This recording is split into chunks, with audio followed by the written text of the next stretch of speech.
They launch the game, they release the game, they tell you it's exclusive. You go ahead and you get excited.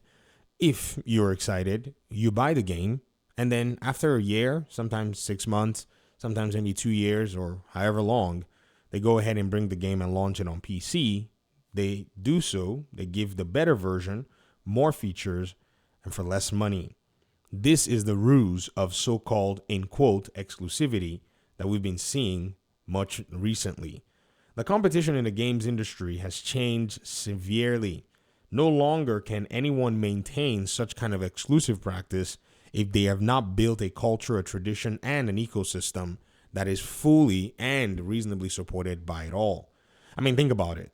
If you're Nintendo, you have a hardware piece that basically filters out 90% of games. If you're a Nintendo, user, you know these games and want to play these games and have known them for years, so your only option is to get a Nintendo to play the games. However, with all these other games, especially the third-party games, you don't even have to worry about it anymore. Rise of Ronin actually presents a very interesting case. If you take a very close look here, this person, and I think they were ready, I think they came to, they came to play. The name is Blue Hook. They said this is the price of Rise of Ronin on PC versus PS5. Not the introductory price, not the discounted price. This is just how much the game is. $20 less with more features, better graphics/performance. Y'all let Sony get away with too much. I agree.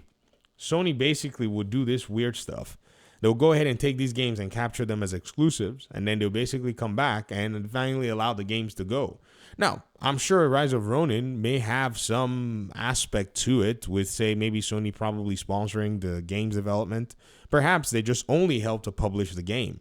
However, it doesn't really matter at this point. The game is no longer exclusive, and the game sales were kind of crap compared to what a Ronin-like, samurai-ish level game should do, in my opinion. And I'm taking a very close hint at even PlayStation's own Ghost of Tsushima. I'm taking a hint at From Software's own Sekiro. These games did very well because they had a broader, appeal to them. But Ghost of Tsushima basically at the time was its own exclusive in a console that had sold at least 100 million units. But this is not the case with the PS5 Pro just yet. I think every so-called exclusive from the third-party side is feeling the weight of the market and the reality. So this Blue Hook person puts a screenshot, shows the price on PlayStation, $69.99. Now, it did go on sale on PlayStation as time went on, but they're still asking, this amount of money, and then it's $50 on, PC. And this is not even CD keys, guys. This is Steam to PlayStation Store. Now, there were people who basically came out and started to put some aspects of the conversation. Physical is cheaper. He replies and says, if you're into that kind of thing. And then he said, at least we don't have to wait for a fix for a game every week. Well, they thought they gave a zinger, but Blue was like, nah, you got to wait for a patch and then pro patch. Basically something that has happened as well, too, with games that have come to the PlayStation 5 Pro. You see, I've said this before, PlayStation has successfully made the attempt to convert many PlayStation users into PC-like users. The things that they've always basically sworn that, they hated about PC, they're coming to adopt very quickly. Settings, patches, enhancements, upscaling, all kinds of interesting things that you would probably have to deal with and see on the PC platform when you're talking about gaming. It's just quite interesting at the end of the day. I'm going to keep going because this, thread is actually very funny. The person replied and said, true. Somebody said, you whiny little witch, huh? He said, you spelled winning wrong. This guy is the king of spin back and return. And then the person said, I honestly doubt this ugly game will look much better on PC. This person said, yeah, and then he replied and said, I'm going to wait to see on Digital Foundry how it, shapes up. This person said, a year later, LOL. He said, worth it. Then he put a screenshot of a piece of it on the PlayStation that is super pixelated. And yep, it's just the reality. The PC version is going to have scalability and hence will be better. It's no longer going to be locked down. This person said, you just pointed to why the PlayStation is the dominant video game machine. Granted, I do think it's expensive, but it sells. This guy then replied, so it's okay to pay more for less because they're the market leader. And I think this is what we've been talking about for the longest time. You're going to see things like PlayStation services. get all of this, hype and all this praise. When in reality, ladies and gentlemen, there'll be other propositions elsewhere that, when you talk about them, people start throwing all this nonsense out there. They're basically just scarving you. I mean, it's a console. You can't really help all of what it is, but for them to basically get this game out and basically sell it to you for $70, use it to try to push some consoles, and then take it to PC and discount it and make the better version with all of this support, 120 FPS, all this, and so on and so forth, doesn't make any sense. They're pretty much eating from you and basically getting rich on your dime. This person said, and then replied and said, it'll be $30 on Keyside's dog. And this guy said, you already know. So all of this is a reality that you see when you're actually thinking about, playing these games, on the PC platform compared to PlayStation. This guy said it's literally a year old. I would hope it'll be in the best state it could be. This isn't the flex you thought it was. And he said this is, though.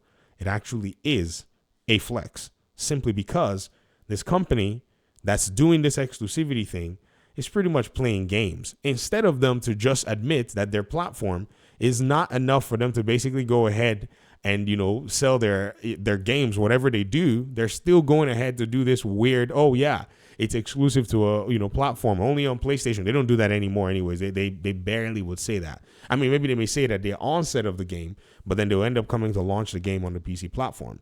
This practice, at the worst, part of everything, is more anti-consumer. I mean, you got to think about it, ladies and gentlemen. I mean, what in the world are they trying to, execute on? What in the world are they trying to, what are they trying to achieve? They're selling or trying to push these boxes for these games that most of their own audience members aren't necessarily buying. Do you understand what I mean? Like, it's more like a very weird piece in terms of the conversation as to how this is all going. So where do we take it from here? I can tell you definitely that the market pressures don't care about this little exclusive thing.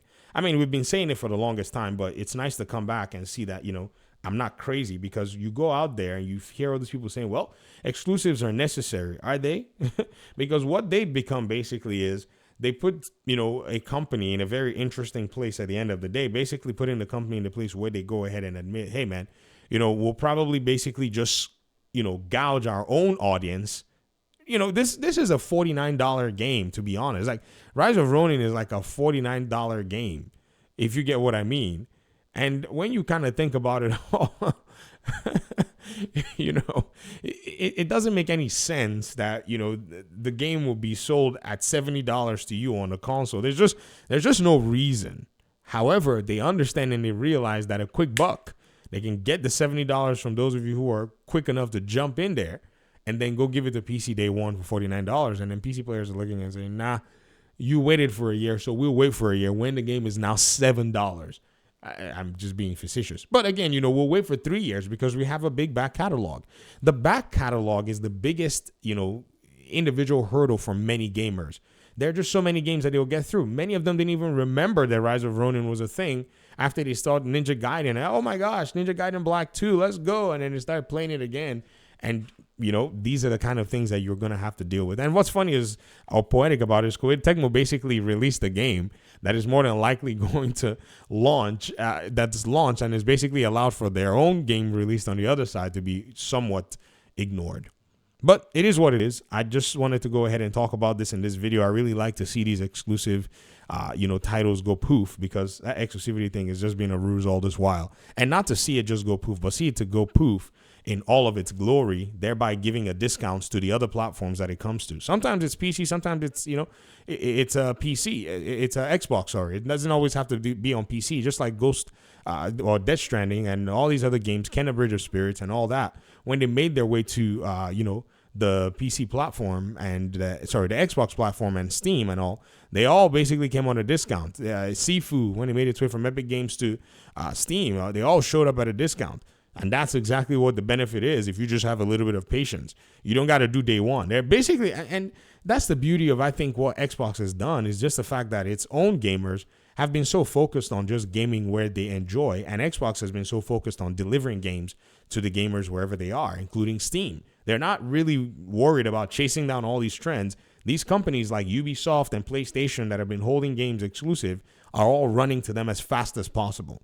So we're looking forward to Spider-Man 2 coming, very soon in a few days. Can you imagine that Sony's going to release Spider-Man 2 and then go compete with Rise of Ronin on the PlayStation platform? A travesty. I'm going to make another video, hopefully, if I have some time on this, because this is not the first time this is happening. This has happened last year with God of War Ragnarok and Final Fantasy 16. Talk to me in the comment section. I appreciate you guys' time and audience, and hopefully we'll talk pretty soon in another one. Peace out.